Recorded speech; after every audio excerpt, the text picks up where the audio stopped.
Allah Subhanahu wa taala perintahkan kepada Rasulullah sallallahu alaihi wasallam untuk menegaskan kepada umat manusia, "Kul," katakan kepada mereka, wahai Muhammad, "Huwallahu ahad." Dialah Allah yang Maha Esa.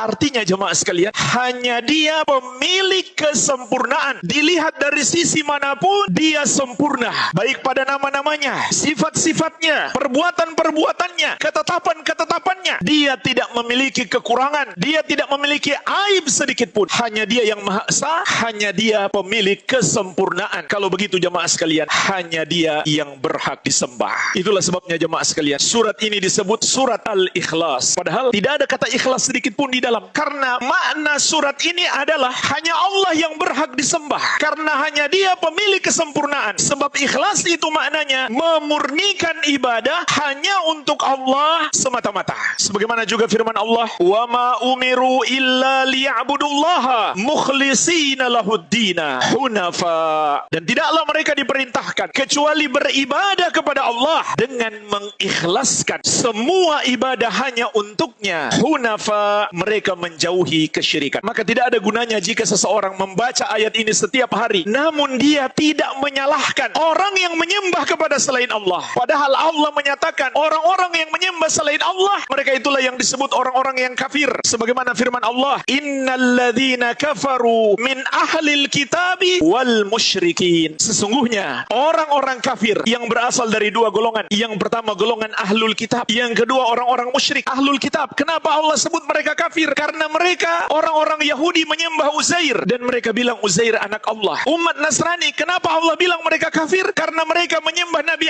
Isa alaihi salam dan mereka juga mengatakan Isa adalah anak Allah. Dan semua musyrikin, semua yang menuhankan selain Allah atau menduakan Allah atau menyembah kepada selain Allah, maka Allah nyatakan semua yang menyembah selain Dia adalah para pelaku dosa terbesar yang disebut dosa syirik dan dosa kekafiran, yang apabila pelakunya mati sebelum bertaubat, Allah tidak akan ampuni. Sebagaimana firman-Nya, "Innallaha la yaghfiru ayyushraka bihi wa yaghfiru ma duna dzalika liman yasha." Sesungguhnya Allah tidak akan mengampuni dosa syirik dan akan mengampuni dosa selain itu bagi siapa yang Dia kehendaki. Dan bahaya yang paling besar, orang-orang yang menyembah kepada selain Allah itu atau sekedar membenarkan peribadahan kepada selain Allah, mereka pasti masuk neraka dan kekal di dalamnya untuk selama-lamanya. Sebagaimana firman Allah, "Innahu may yusyrik billahi faqad harramallahu alaihil jannata wa ma'wahu nar wa ma lidzalimina min ansar." Sesungguhnya barang siapa yang mempersekutukan Allah, maka Allah haramkan surga atasnya, neraka adalah tempatnya, dan tidak ada yang bisa menolong orang-orang yang zalim tersebut. Tidak ada yang bisa memberi syafaat kepada mereka.